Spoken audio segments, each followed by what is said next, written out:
I am Elias Hawthorne, 68 years old. To my son-in-law, I was a walking bank account. To my own daughter, I was a problem to be managed. They thought the old contractor had gotten slow, that his mind wasn't as sharp as it used to be. They were about to find out that the foundation I built my life on was made of steel.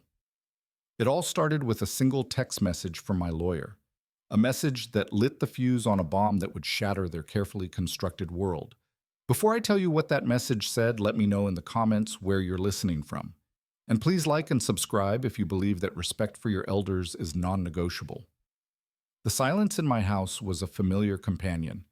After my wife Beatrice passed, it became a permanent resident. But on Sundays, the silence felt different. It was a silence of anticipation. Sunday was Lila's day, my daughter, my only child.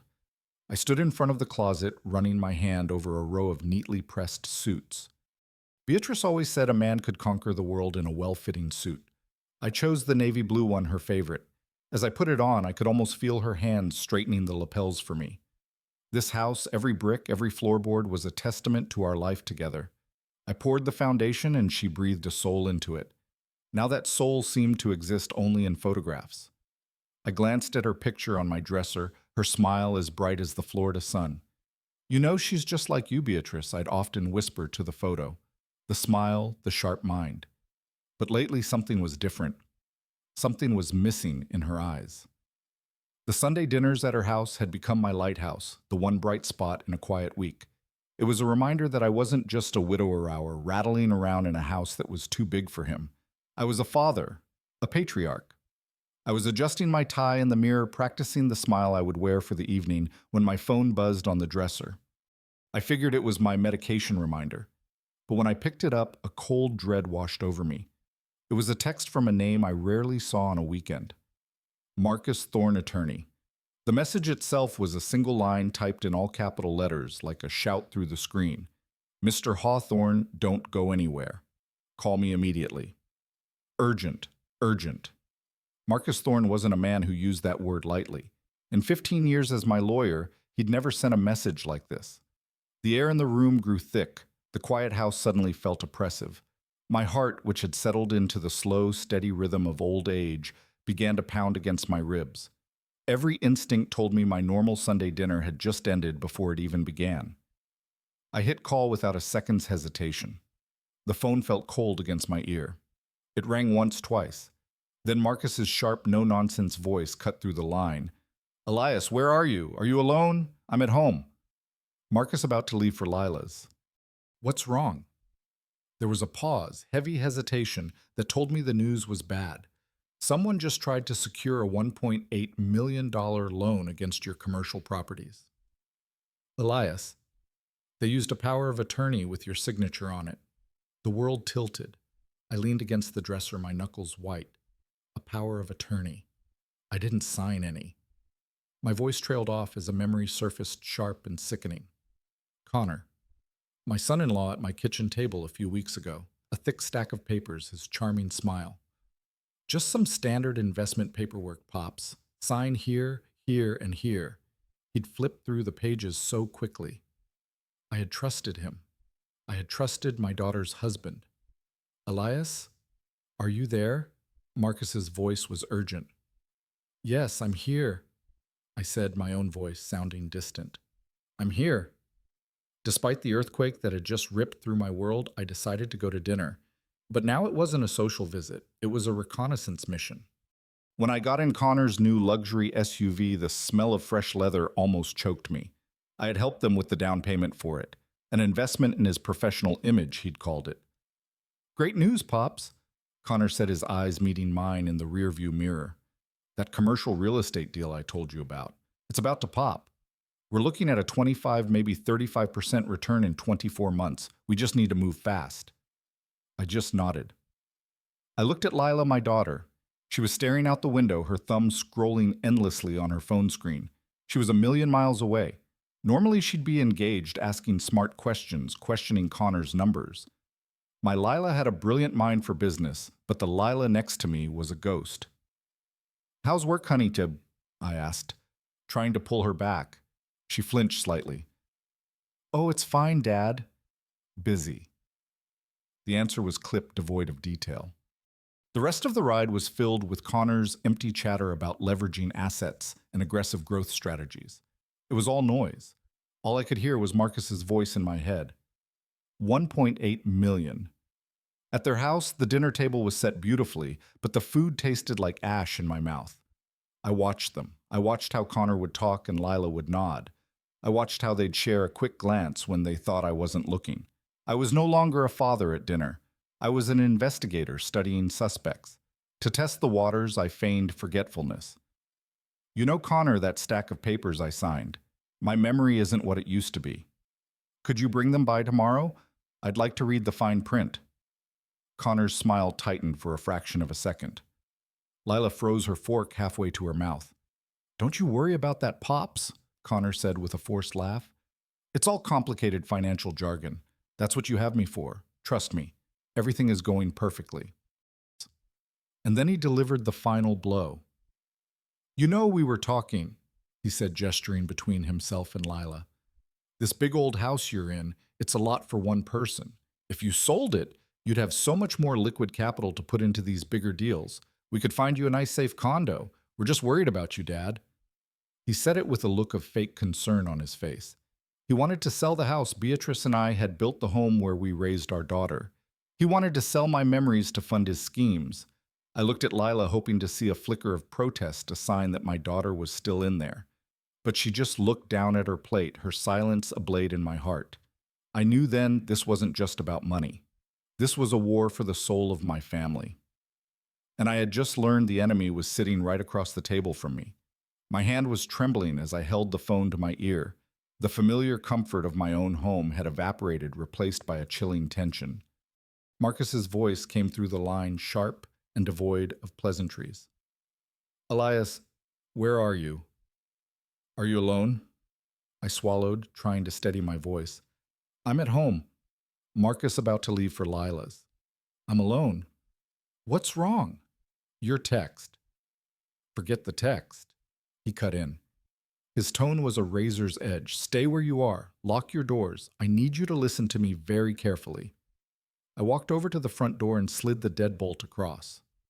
The metallic click echoed in the silent house. It felt unnervingly final. Okay, Marcus, I'm listening. You're scaring me. He took a deep breath. It was the sound of a lawyer preparing to deliver devastating news. I received a call about an hour ago from a senior risk manager at National Bank's Commercial Lending Division, a man named Jenkins.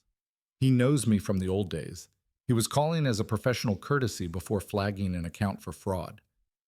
My blood ran cold. Fraud. My account. Your business account. Elias.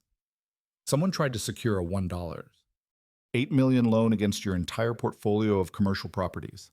The buildings on Oak Avenue, the industrial zone, everything. They were trying to leverage the core of your legacy. The words didn't make sense. It was like hearing a foreign language. $1.5 million.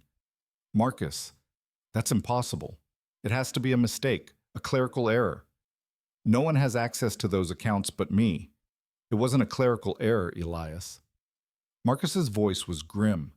The application was submitted with a fully executed power of attorney.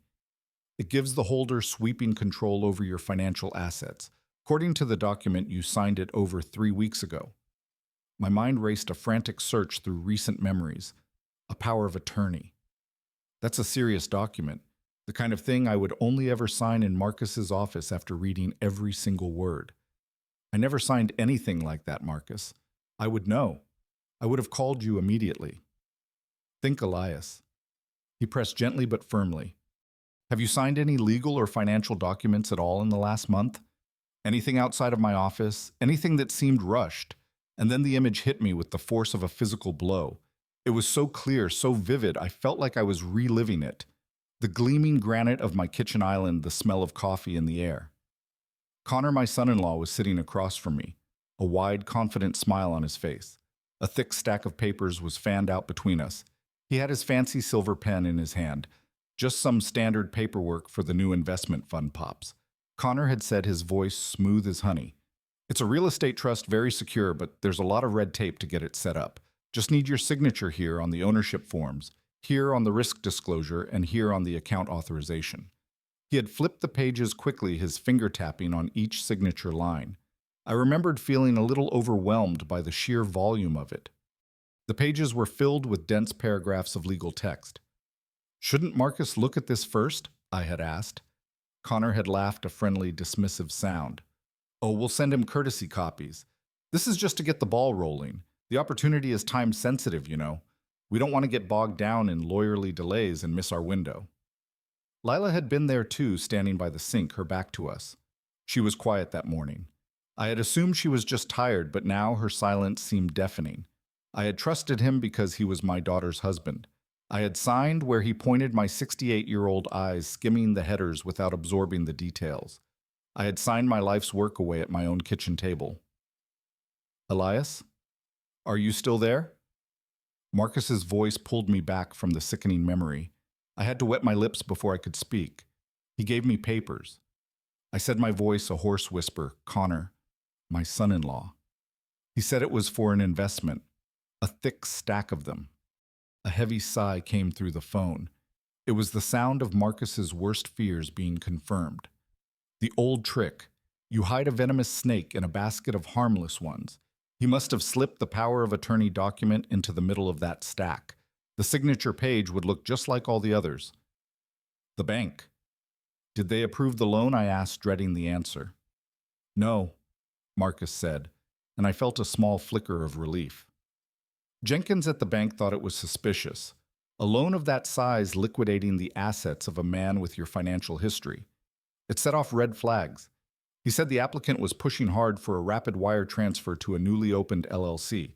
He did some digging, found my name as your long-term counsel, and called me first. We got lucky, Elias. Unbelievably lucky. But I didn't feel lucky. I felt hollowed out, violated. The money was one thing. It was a staggering amount, but I could recover. It was the betrayal that struck me to the core. A betrayal so profound it felt like a physical wound, and a darker thought began to creep in. Lila. I said her name barely audible. Did she know about this? "I don't know, Elias," Marcus said softly. "The power of attorney only lists Connor Hale as the agent. Her name isn't on the loan application itself, but she was there when I signed the papers." I finished for him.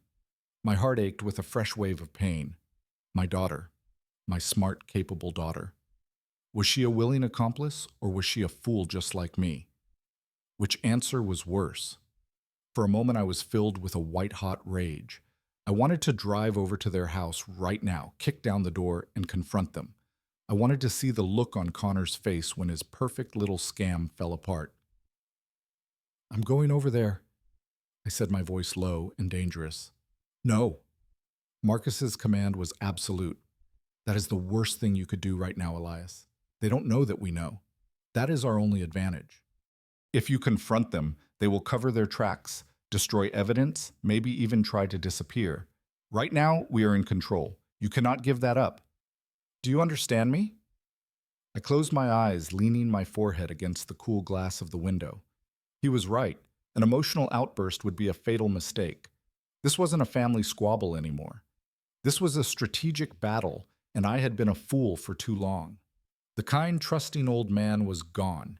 He had vanished the moment Marcus said the word fraud. The man left in his place was a builder, a man who knew that before you could build something new, you first had to tear the old rotten structure down to the studs.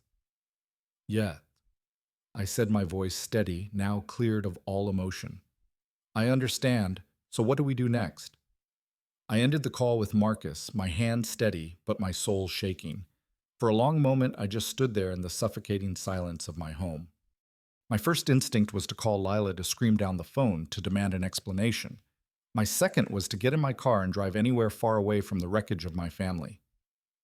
But Marcus's final words echoed in my mind. "They don't know that we know. That is our only advantage." He was right. Raw emotion was a luxury I could not afford.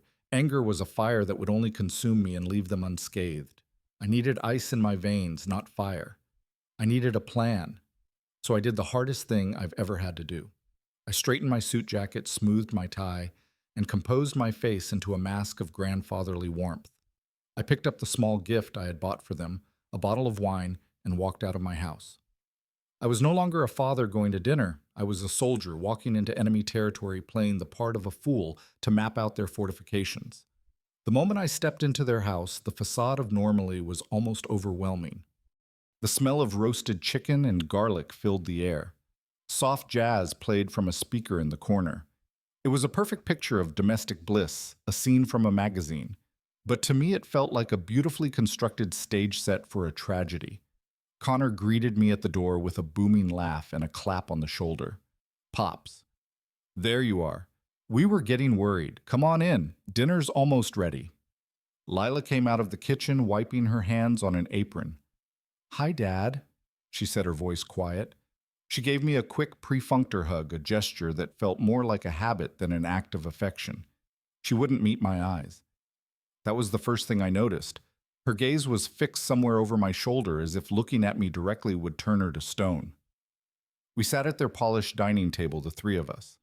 The conversation was light and meaningless. Connor talked about his golf game. Lila mentioned a problem with the landscaping.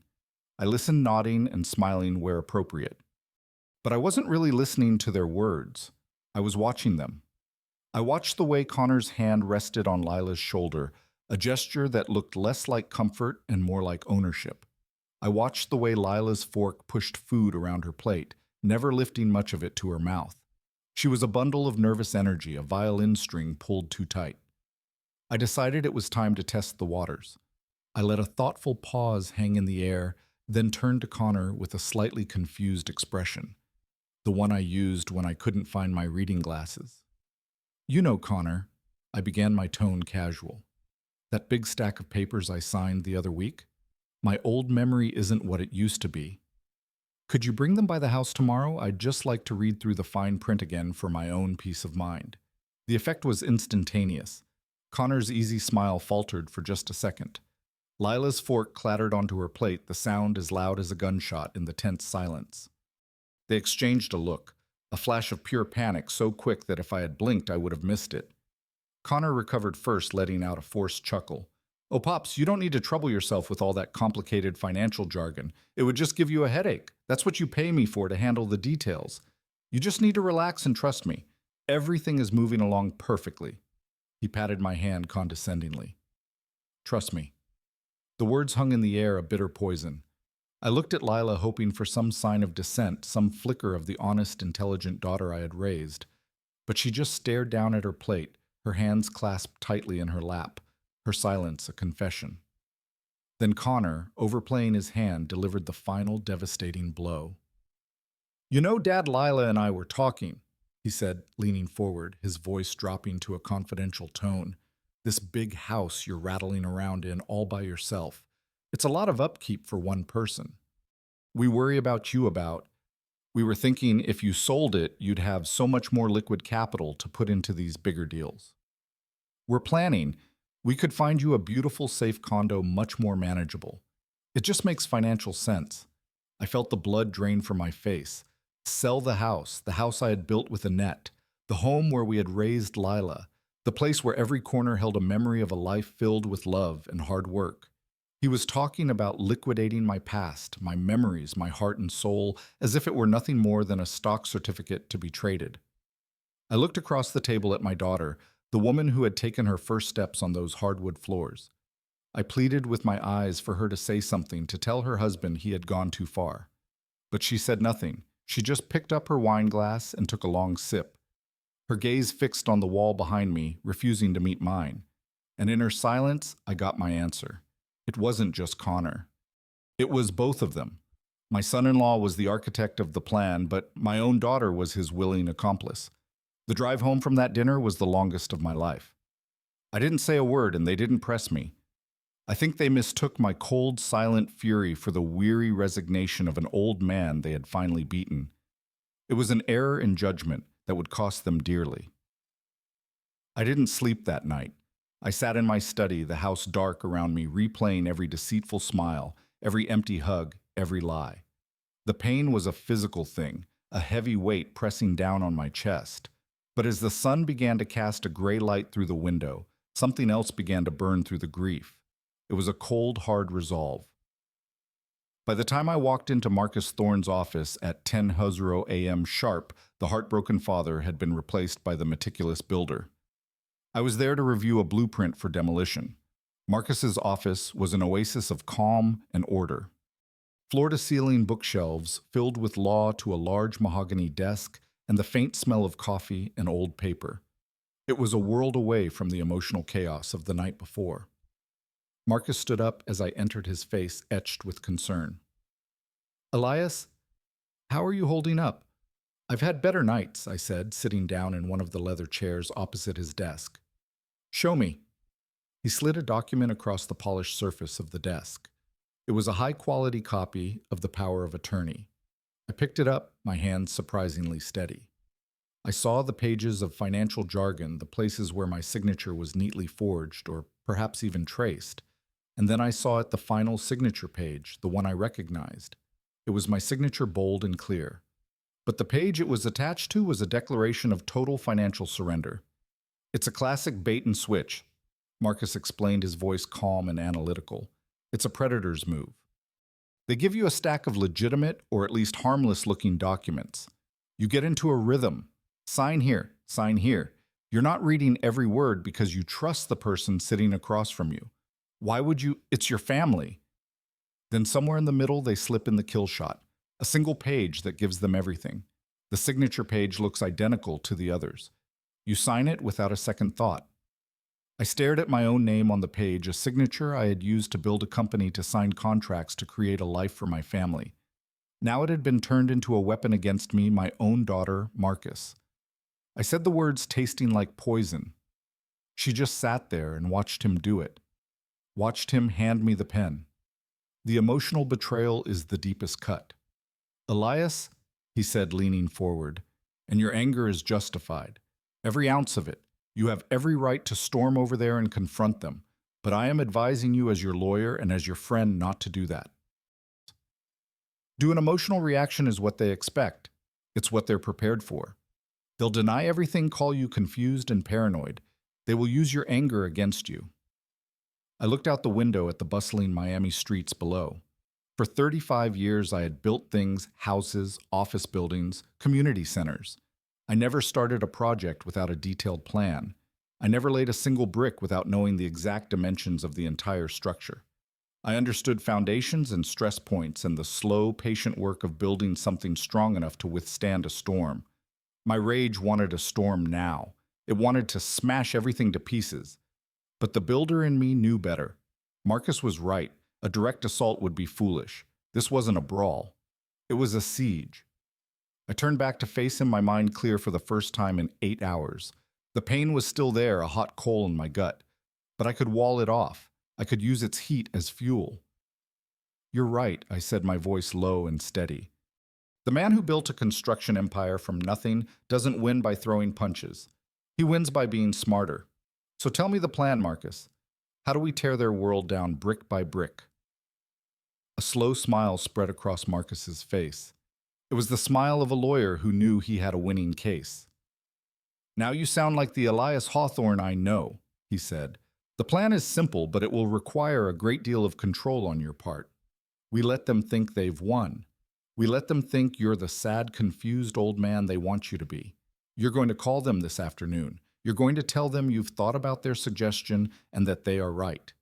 It is time to sell the house." The words felt like a betrayal to Beatrice's memory, but I understood the strategy. "You want me to let the wolves into the sheep pen?" "Exactly." Marcus confirmed. "We need to see their entire hand. How will they handle the sale? Which realtor will they use? Where will they try to divert the money?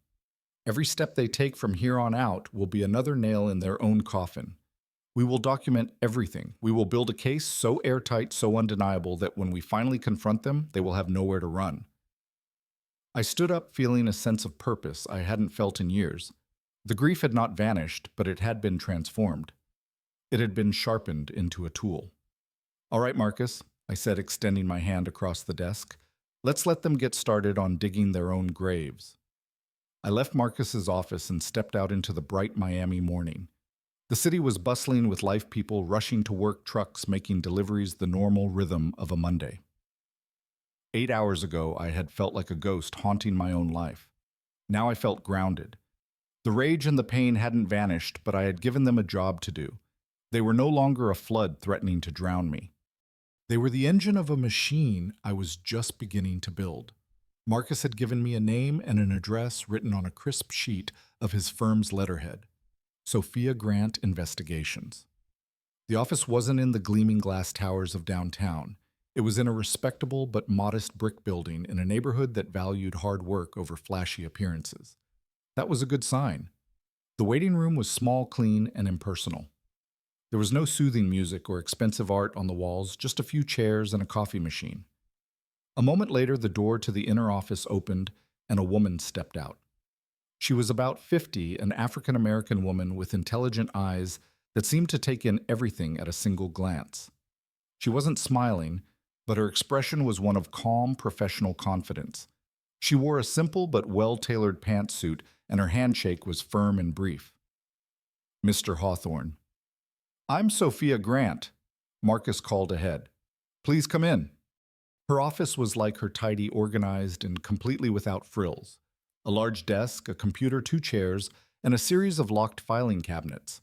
There was a single framed photo on her desk of a smiling young man in a graduation gown. Everything about the space said that this was a place for serious work. She gestured for me to sit and then took her seat opposite me, her hands folded on the desk. She didn't offer condolences or ask me how I was feeling. She simply waited for me to speak. I appreciated that. I wasn't there for sympathy. I was there for ammunition. I got straight to the point. "Ms. Grant, Marcus Thorne recommended you highly. I have a sensitive family matter that has become a legal one. It concerns my son-in-law, Connor Hale." She picked up a pen and a fresh legal pad, her eyes never leaving mine. "Go on." "I believe he has committed significant financial fraud against me using my trust to gain control of my assets," I explained. "I need to know everything about him. Not what he claims to be, but what he actually is. Where he came from, his financial history, his professional background. I need to know every secret he's hiding." She listened without interruption, making a few short, precise notes on the pad.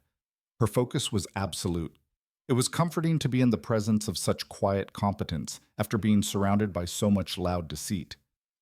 When I finished, she asked a series of short, practical questions. "His date of birth?" "I can get it for you, a recent photograph. I have several on my phone. Any known addresses before he moved to Miami?" "He told us he came from a small town in Wisconsin. Brookfield." She wrote that down, a flicker of interest in her eyes. "And what is his stated profession?" "He calls himself a financial advisor, an investment specialist." She made a final note and then set her pen down, placing it perfectly parallel to the edge of the pad. "Mr. Hawthorne, my services are not cheap. My hourly rate is $300 plus expenses. I require a $4,000 retainer to begin an investigation of this nature." I didn't hesitate. I took out my checkbook from my jacket pocket, wrote out the check for the full amount, and slid it across the desk to her. For the past year, I had been writing checks to fund a fantasy. This was the first check I had written to uncover the truth. It felt like the best money I had ever spent. She glanced at the check, then looked back at me. "I will begin immediately. You'll have a preliminary background report within 72 hours. Anything deeper will take more time. I am discreet, and I am thorough. You will receive a detailed report of all my findings and a fully itemized invoice." "Is there anything else?" "No, Ms. Grant," I said, standing up. "That's all for now." As I walked out of her office and back into the sunlight, I felt a weight lift from my shoulders. I was no longer alone in this fight. The loving father had been forced to step back.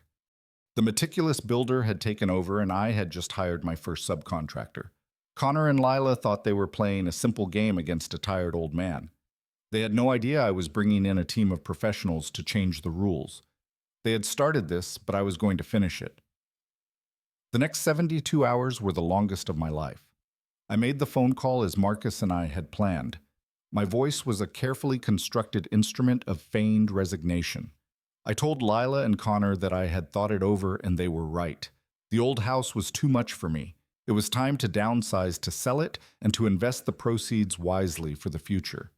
The joy in Connor's voice was sickeningly genuine. He immediately started talking about realtors and market values, promising to handle everything. Lila said she was relieved that I was finally being sensible. Her words were like a dozen tiny paper cuts across my heart. I played the part of the compliant old fool perfectly, but every moment felt like a betrayal to Beatrice's memory. Every polite conversation was an act of war. I felt like a stranger in my own skin. I met Sophia Grant at a quiet coffee shop far from my usual neighborhood. It was a place with worn wooden tables and the rich smell of roasted coffee beans. It felt anonymous safe. She was already there when I arrived, sitting in a booth in the back corner, a plain manila folder on the table in front of her. She was nursing a black coffee and watching the door. Her eyes met mine as I walked in, and she gave a slight nod. There was no wasted motion, no unnecessary pleasantries. I slid into the booth opposite her. "Miss Grant, Mr. Hawthorne," she replied, her voice low and even. "I have your preliminary report." She opened the folder. It contained about a dozen pages of neatly typed text and what looked like printouts of official records. She didn't hand it to me. She used a pen to point to specific lines as she spoke, guiding me through the architecture of my son-in-law's deceit. "Let's start with the basics," she began. "Connor Hale is not currently a licensed financial advisor in the state of Florida. In fact, he isn't licensed anywhere in the United States. His last license, issued in Wisconsin, expired 4 years ago and was not renewed due to an ethics violation he failed to report. The first brick in the wall of his lies crumbled. The entire foundation of his professional identity was a fraud, an ethics violation. Failure to disclose a conflict of interest with a client," she said flatly. "The details are sealed, but the fact is on the public record. For the last 4 years, his career has been a complete fabrication." I just nodded my jaw tight. The man who had condescendingly told me not to worry about complicated financial jargon wasn't even qualified to give financial advice. Next, Sophia continued, turning a page. "His company, Hale Investment Group, it exists on paper. It was registered as a single-member LLC 2 years ago, shortly after he married your daughter. The registered address is a P.O. box at a mail facility in a strip mall. The company has no physical office, no employees, and no official record of any investment transactions with the SEC. It is a classic shell company designed for one purpose: to move money." She showed me a simple diagram, a box labeled "Your Account" with an arrow pointing to a box labeled Hale Investment Group, LLC. From there, 3 other arrows pointed outwards to boxes labeled with the names of other LLCs I had never heard of. "He's layering it." She explained, making the money harder to trace by bouncing it between ghost accounts. My money. The $500,000 I had given him over the past year for my grandson's college fund for Lila's business for their future. It hadn't been invested. It had been swallowed by a black hole of corporate fiction. "Now for his history," Sophia said, her voice unchanged. "You mentioned he was from Brookfield, Wisconsin. He did live there, but he didn't move to Miami for a career opportunity. Mr. Hawthorne, it appears he fled." She slid a document across the table. It was a copy of a court filing. "This is a lawsuit filed against him and his previous company, Hale Renovations, by a construction supplier for $28,000 in unpaid invoices. He dissolved the company and declared bankruptcy before they could collect. There are 2 other similar suits from former clients who claimed he took their deposits for renovation work that was never completed." I stared at the legal documents. Connor, the financial wizard, was nothing more than a common contractor who didn't pay his bills, a petty thief who had simply scaled up his operations. The shame I felt was immense.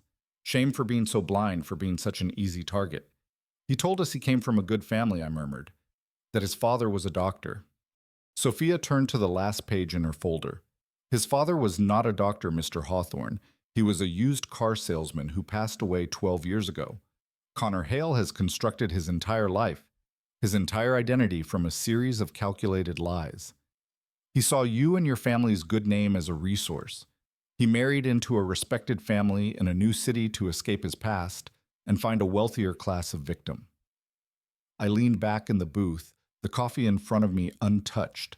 Every word Sophia said made a sickening kind of sense. It explained Connor's constant need for cash, his flashy lifestyle that always seemed to be funded by my money, his smooth practice charm. He wasn't just a bad husband or a greedy son-in-law. He was a professional predator, and he had been hunting in my family for years. The pain of that realization was sharp, but underneath it, the cold resolve I had found in my study began to harden into something unbreakable. I looked at Sophia. The facts were laid bare. The lies were exposed, but I knew this was only the surface. These lawsuits in Wisconsin, I asked, my voice steady. The business partners, the clients, is there a list of names? I want to know who else this man has hurt. Sophia looked at me, her expression unreadable. I'm still digging into his personal connections there, Mr. Hawthorne.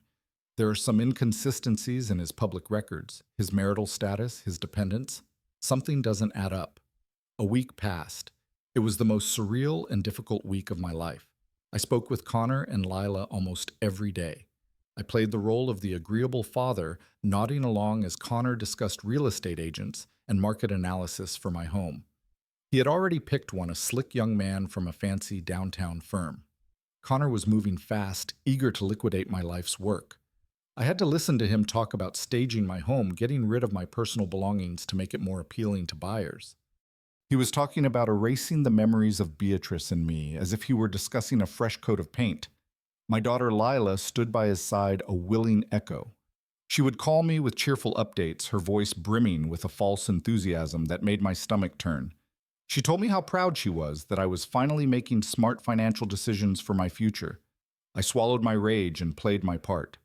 But with every phone call, every fake smile, every moment of this grand deception, a piece of my heart was turning to stone. On the 8th day, Sophia called. Her voice was different from our first meeting. It had a new edge to it, a grim seriousness. "We need to meet," she said. "Not on the phone, the same place." We met at the coffee shop. This time, the quiet anonymity of the place felt less like a safe house and more like a tomb. Sophia didn't waste any time. She opened a new folder on the table, but this one was thicker. It contained photographs. "The inconsistencies I mentioned in Wisconsin," she began, her voice low. "They weren't just financial, they were personal. After our last meeting, I decided to take a trip. I flew to Milwaukee and drove down to Brookfield. My breath caught in my chest. She had gone there. She had walked the same streets as that ghost from my son-in-law's past. The public records were a good start," she continued, "but records can be dry. I wanted to see the reality on the ground. I found the property records for a 4-bedroom house on a quiet suburban street. It was purchased 6 years ago, not long after Lila and Connor were married. The deed listed 2 owners, Connor Hale and Sophia Hale. Sophia. The name was a phantom, a whisper of a life I knew nothing about. I needed a pretext to get inside, Sophia explained. So I posed as a freelance researcher for a new family magazine doing a feature on life in the suburbs. I told her I was gathering stories from local families. Sophia slid the first photograph across the table. It was of the house. It was beautiful. A 2-story home with blue siding, a wide front porch, and a perfectly manicured lawn. There was a child's bicycle parked on the driveway. It was the kind of house where a family was supposed to be happy. She invited me in. Sophia said, "Her name is Sophia Hale. She's 42 years old, a former school teacher, now a stay-at-home mom. She was friendly, open, and proud of the life she had built. She offered me iced tea." Sophia's voice was completely devoid of emotion, which made her story all the more chilling. She was simply reporting the facts. "She has 2 children," Sophia said, sliding 2 more photos across the table. They were candid shots taken from a distance. One was of a little boy, maybe 7 years old, kicking a soccer ball in the yard. The other was of a girl a little younger with bright blonde hair riding the bicycle I had seen in the driveway. They looked happy, healthy, completely innocent. She talked about her husband. Sophia's eyes met mine, and for the first time I saw a flicker of something almost like pity. She said her husband Connor worked in the energy sector. She said his job was based in California and required him to travel constantly, sometimes for weeks at a time. She said he was a wonderful provider and a loving, dedicated father who worked tirelessly to give his family the best of everything. Every word was a hammer blow. California, the energy sector. The lies were so elaborate, so complete. He had built an entirely different narrative for his other life. She showed me around the house, Sophia went on. She was proud of the new kitchen they had just renovated. She pointed out the swing set in the backyard that Connor had built for the kids on his last trip home. And then I saw it on the mantelpiece in the living room. She pushed the final photograph towards me, and the world stopped. It was a professional family portrait. There was Connor, his arm wrapped around Sophia, a wide, loving smile on his face. In front of them stood their two children, the boy and the girl. They were all dressed in matching colors, a perfect, smiling, all-American family. My son-in-law, the man who ate at my table every Sunday, living a complete lie with another woman, another family. I stared at the photograph, my mind struggling to process the sheer scale of the deception, the expensive car, the fine dining, the talk of investments. It wasn't for Lila, it was for them.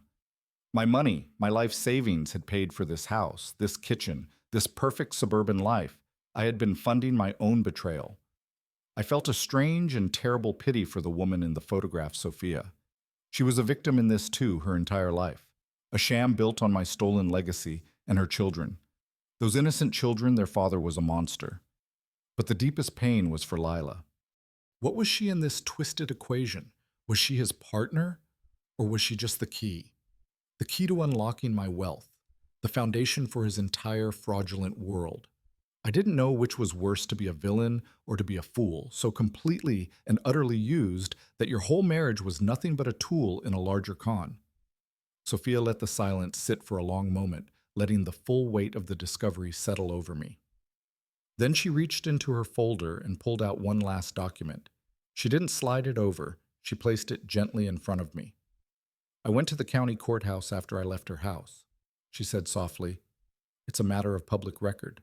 You deserve to see the truth." It was a copy of a marriage certificate.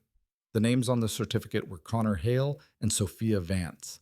The date of the marriage was 12 years ago, 3 full years before he had ever met my daughter. I looked at the piece of paper, the official seal, the looping signatures. It was undeniable proof. He hadn't just lied.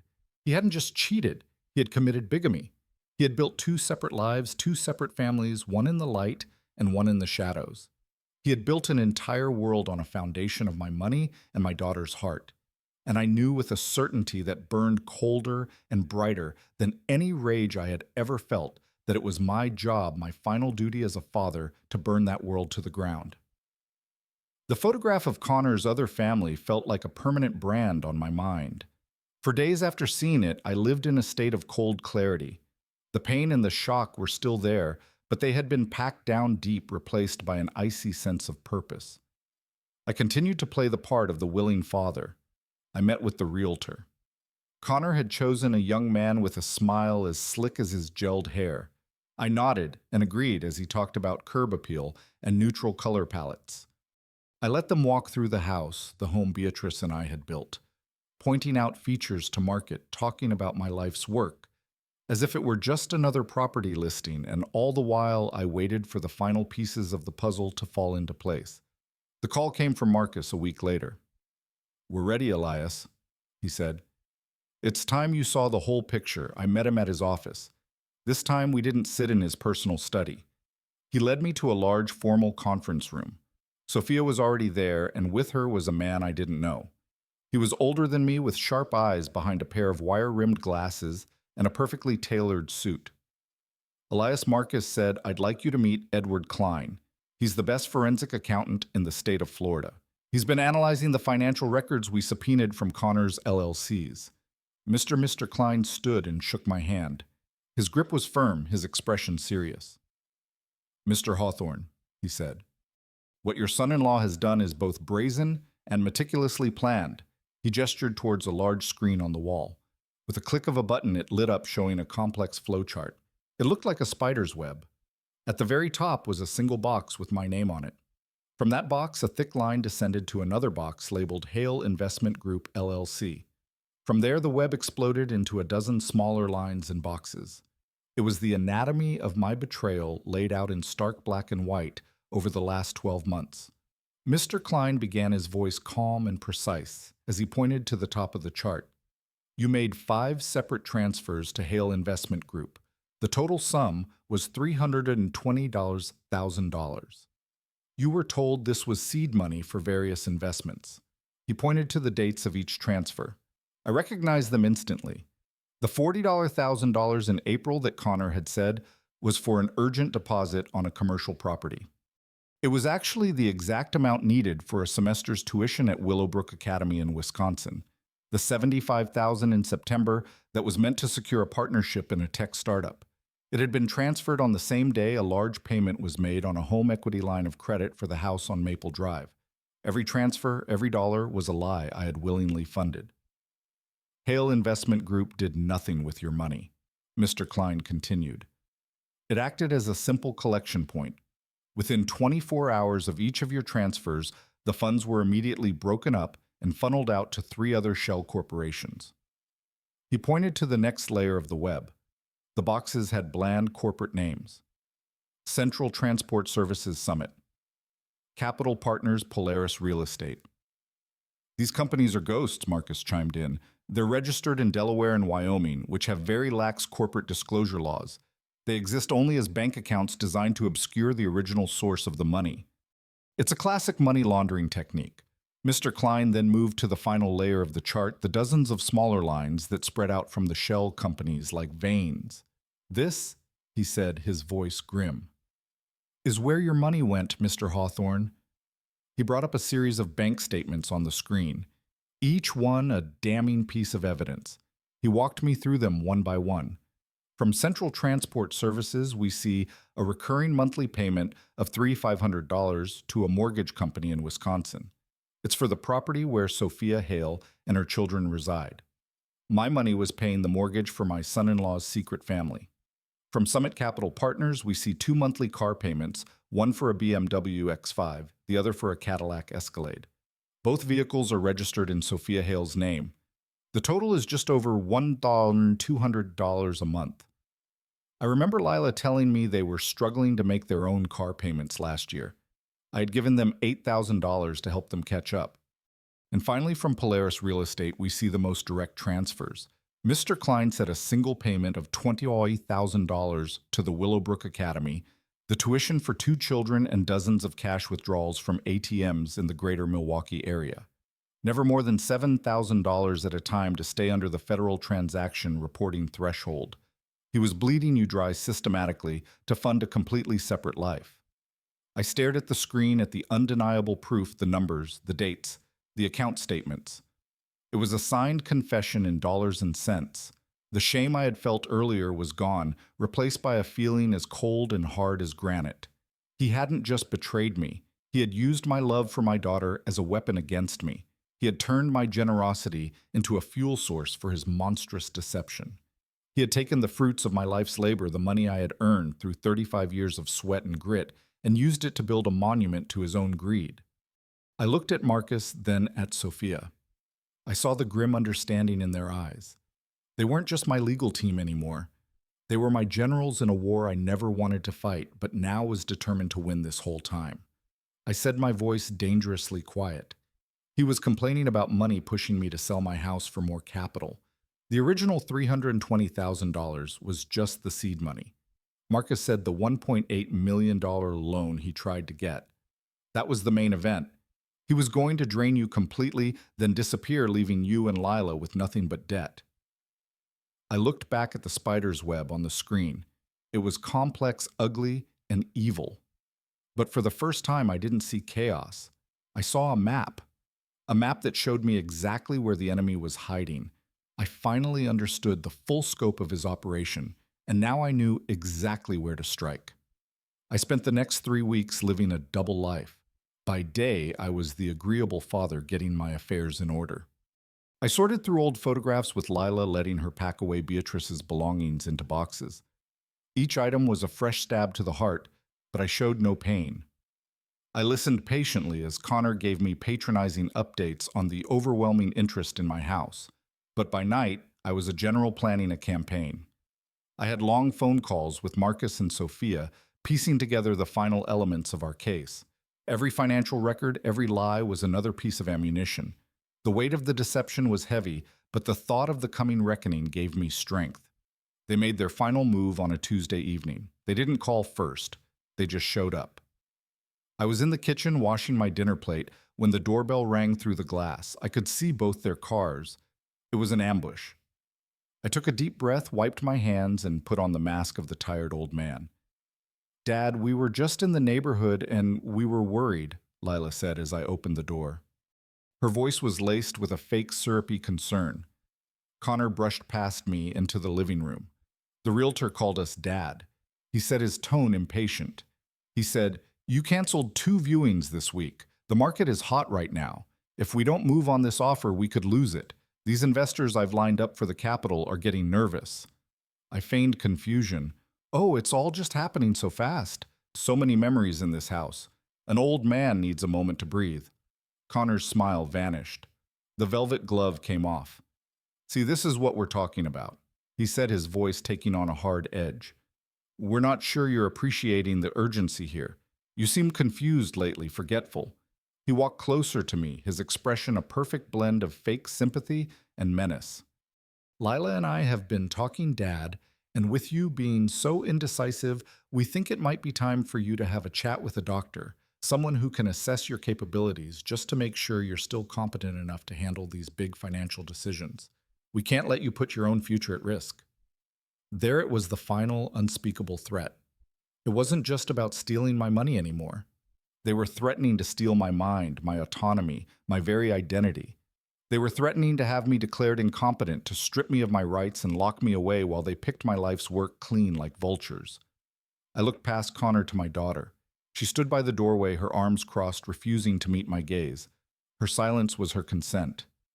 In that single horrifying moment, any last lingering ember of hope I had for her vanished. They weren't just trying to rob me, they were trying to erase me. I let my shoulders slump. I allowed a look of fear and confusion to cross my face. I let them see the broken man they wanted me to be. "A doctor," I said, my voice trembling slightly. No, there's no need for that. I'm just old. I'm sorry." I looked at them, my expression pleading. "You're right. I'm being foolish. We'll do it your way." I saw the flash of victory in Connor's eyes. He put his arm around Lila in a triumphant hug. "Okay," I said with a heavy sigh of defeat. "I'll call Marcus in the morning. I'll tell him to drop the final papers for the sale. We can all meet at his office and sign everything. Let's just get it over with." They left my house that evening convinced they had won. They thought their final threat had been the blow that finally broke me. They had no idea they had just handed me the very weapon I needed. They had agreed to meet on my chosen battlefield surrounded by my army. They thought they were coming to a signing. They were actually walking into a judgment. The morning after their ambush was different. I woke up not with a sense of dread, but with a profound and chilling calm. The battle plan was complete. All the pieces were in place. All that was left was to sound the call and lure the enemy onto the field. I sat at my kitchen table, the same table where I had signed away my trust, and drank a cup of black coffee. I felt no anger, no sadness. All of that had been burned away, leaving only the cold, hard metal of my resolve. At precisely 10 Theodors, I picked up the phone. I didn't call Connor. I called my daughter. She answered on the second ring, her voice cautious. "Dad, is everything okay?" I let out a long, weary sigh, a sound I had practiced in my mind. It was the sound of utter defeat. "Lila, honey." "It's me," I said, my voice soft and slightly. "I'm sorry about last night. You and Connor, you were right to be concerned. I haven't been myself lately." I heard a rustle on the other end of the line. She was putting me on speakerphone. Connor was listening in. "Good." "Oh, Dad." "Oh." Lila said, her voice now filled with that familiar fake sympathy. "We were just worried. We love you. I know you do." I lied. "I've been up all night thinking about it. You're young, and you understand this modern world better than I do. I'm just an old builder. I've been holding on too tight to the past. It's time I let go. It's time I let you and Connor take the lead." There was a moment of stunned silence. It was the sound of predators realizing their prey had finally stopped running. I could almost hear the triumphant smile forming on Connor's face.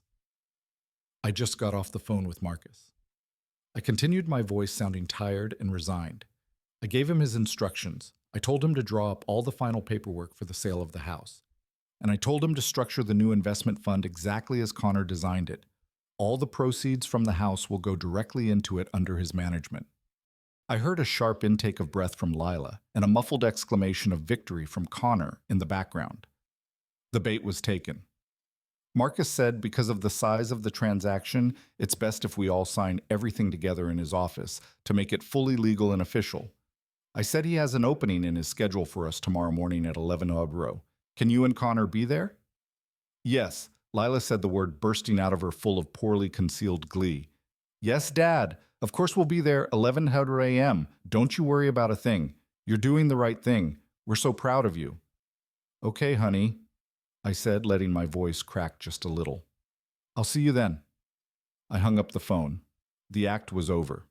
I stood up and walked to the window, looking out at the morning sun.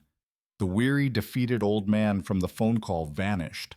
My back straightened, my jaw set. The stage was set. The actors had been given their final cue. They thought they were coming to a signing ceremony to witness my final surrender and claim their prize.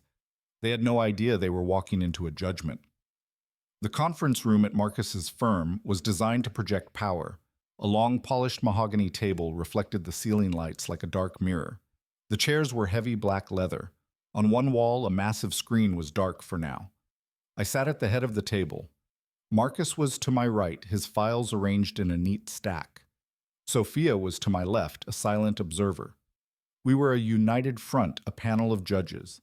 We had been waiting for 15 minutes when the door opened and they walked in. Connor was beaming a picture of triumph. He wore a perfectly tailored suit and an expensive watch. He was the victor coming to claim his spoils. Lila followed a step behind him. She looked nervous, but a relieved smile played on her lips. They thought this was the end of the fight. They had no idea it was the beginning of the verdict. Pops Marcus. Connor said, his voice booming with false warmth. Good morning. A great day for the Hawthorne family future. He sat down opposite me, pulling out a gold pen. Lila sat beside him, placing her purse on the table. Marcus began, his voice as cold and flat as a legal document. Good morning. We have the closing documents for the sale of the house here. He slid a thick stack of papers to the center of the table and the formation documents for the new investment trust. Connor eagerly reached for them. Excellent. Let's get this done. Before we do, Marcus said, holding up a hand, there is one outstanding administrative matter to clear up. He reached into his folder and pulled out 2 documents, placing them directly in front of Connor. They were the fraudulent power of attorney and the rejected $1.8 million loan application. We received these from the bank, Marcus said. Perhaps you can explain them. I watched Connor's face. It was a masterful performance. First came the look of confusion. He picked up the papers, squinting at them as if he'd never seen them before. What is this? I have no idea what this is. Then came the performance of dawning comprehension, followed by outrage. Is this a joke? My signature is on here. This is a forgery. Someone is trying to frame me. Dad, you have to believe me. Lila looked from the papers to her husband, her face pale. Dad, what's going on? She asked, her voice trembling. Connor would never do this. There must be a mistake. I remained silent. I just watched them. I watched my daughter defend the man who was actively destroying her life. It was a painful but necessary part of the process. She had to see the full performance before the mask came off. Connor stood up, leaning on the table, his voice rising with indignation. This is slander. I am a respected financial professional. To be accused of this, it's insane. Dad, you're getting old. You've been confused lately. Maybe you signed something you forgot about. He was trying to use the very weapon he had threatened me with. The suggestion that my mind was failing. It was a desperate move, and it was time for the next phase.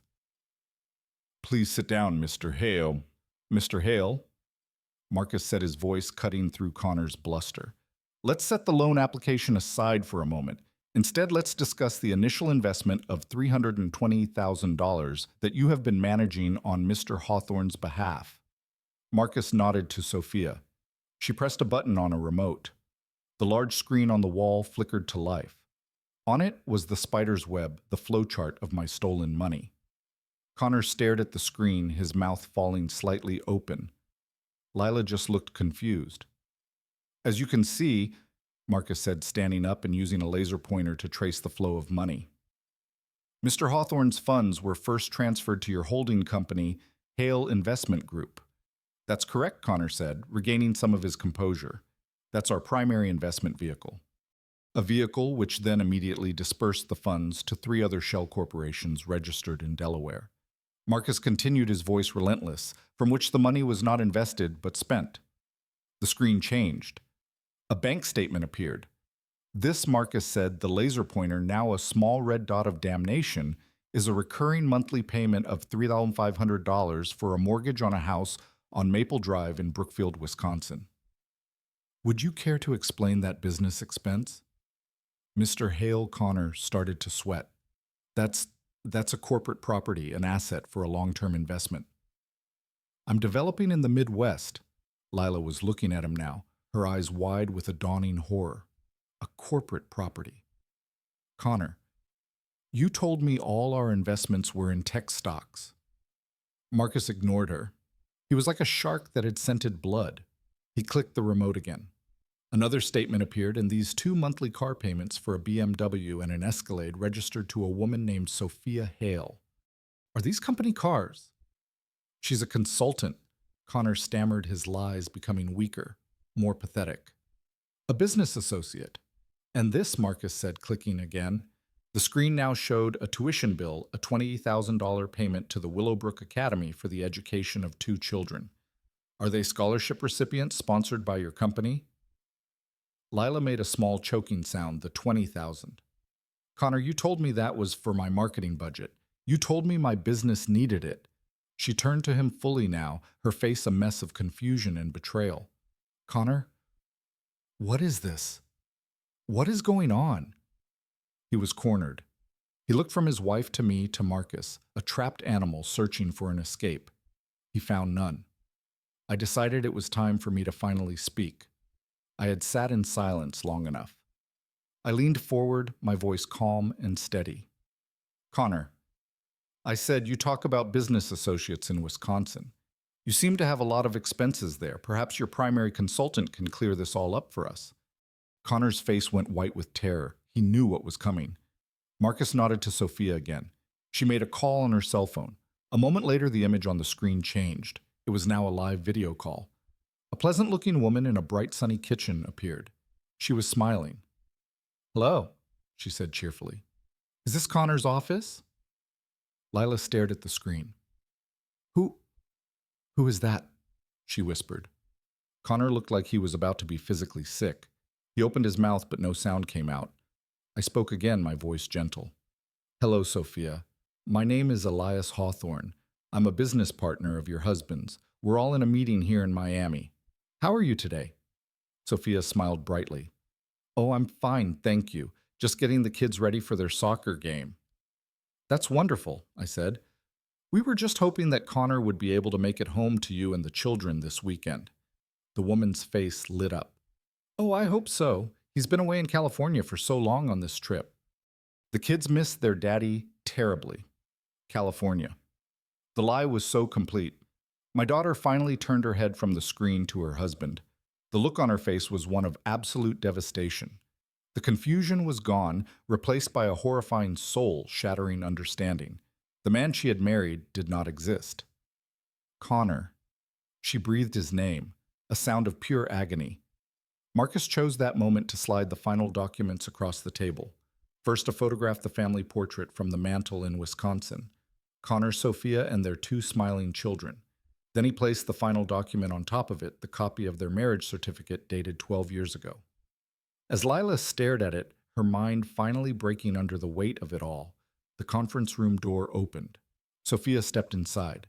She was not alone. 2 uniformed police officers followed her, their expressions grim and professional. Connor didn't even seem to notice them. He had buried his face in his hands, a broken man. His 2 worlds had just collided and completely annihilated him.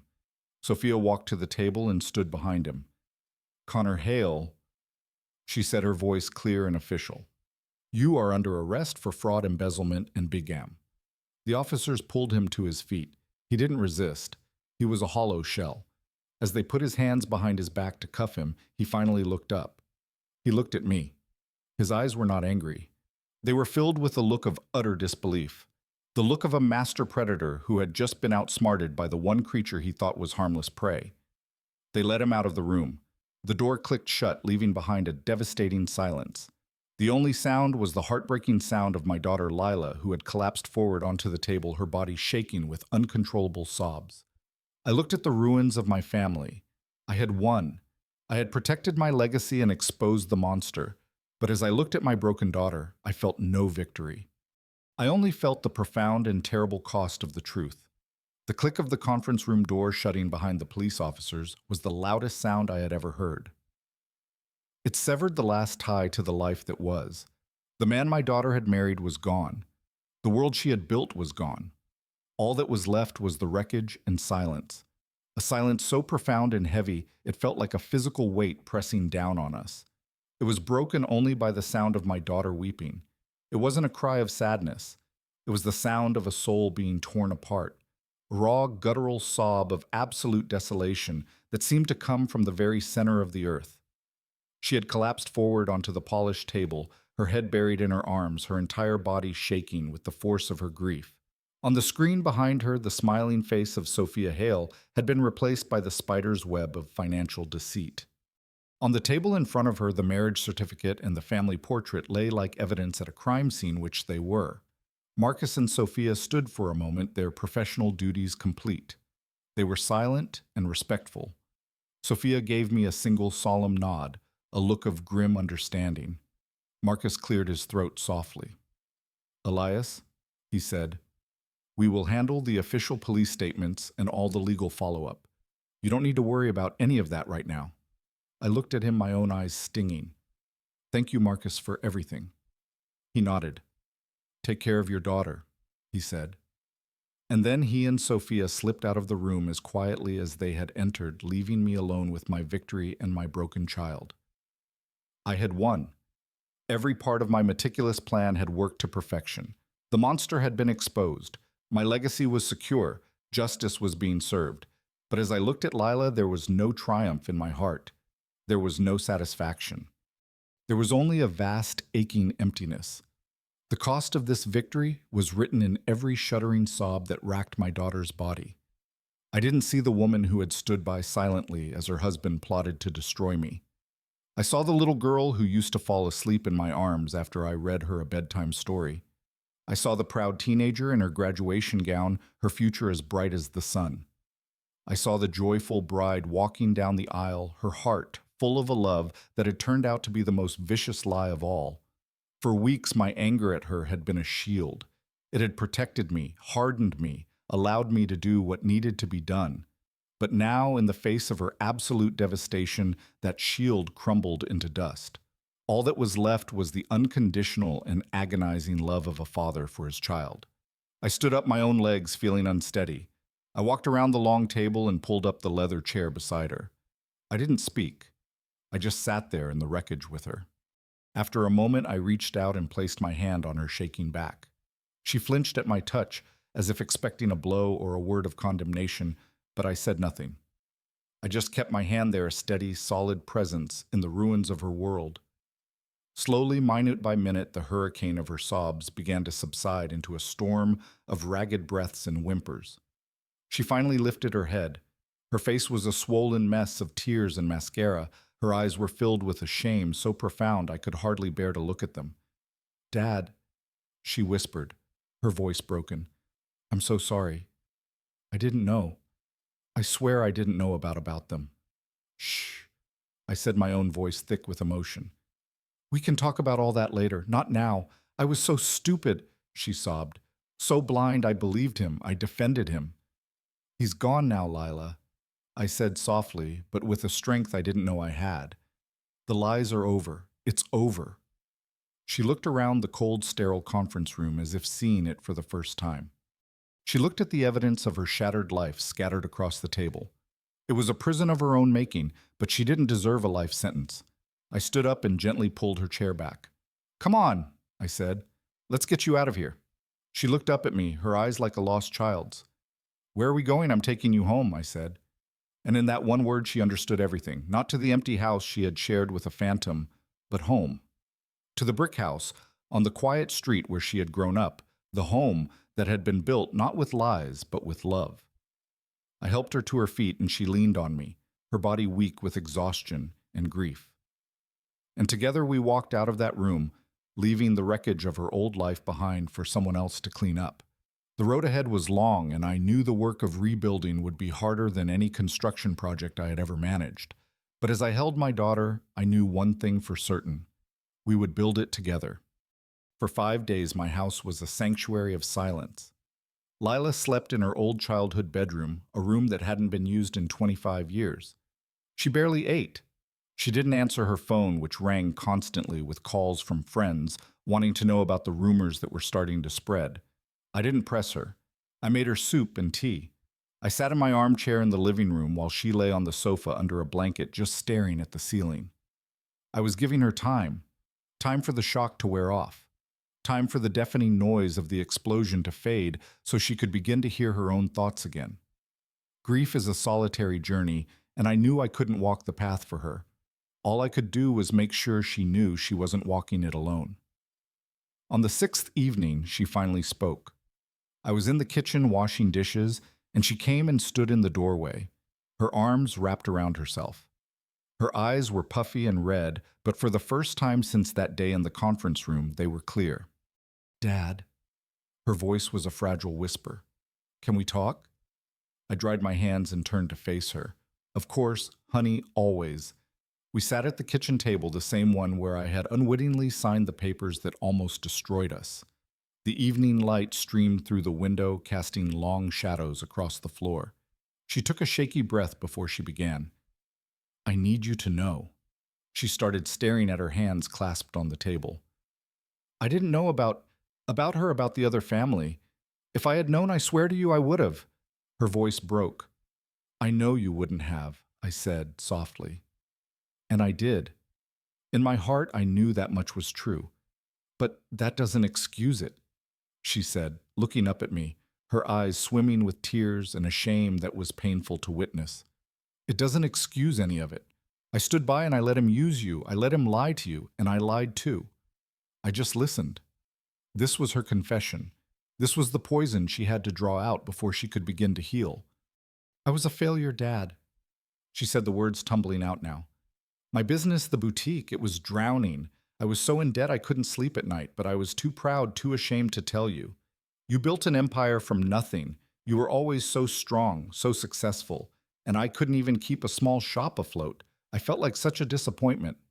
Her words hit me harder than any of Connor's lies. The thought that my own success had become a wall between me and my daughter was a special kind of pain. "And then there was Connor," she continued. "He was so confident, so charming. He made it all sound so easy. He told me he could fix everything. He made me feel like a success again." I wanted to believe him so badly, Dad.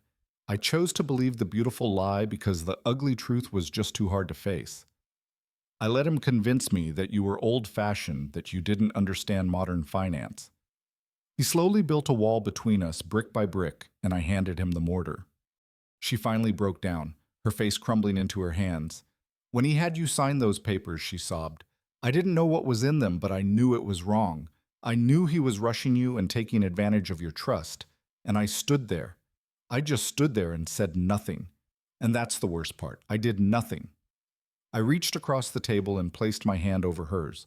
Her skin was cold. "Listen to me, Lila." I said, my voice firm but gentle. "What he did was the work of a monster. He is a predator who preys on trust and love. The blame for his actions belongs to him and him alone." I paused, letting my words sink in. "But you're right. You made mistakes. You let your pride and your fear make you blind. You stood by when you should have spoken up. That is your truth to own, and it will be a heavy burden to carry." She flinched, expecting a lecture, a condemnation, but I had no more anger left for her. "Maybe I made some mistakes too," I said quietly.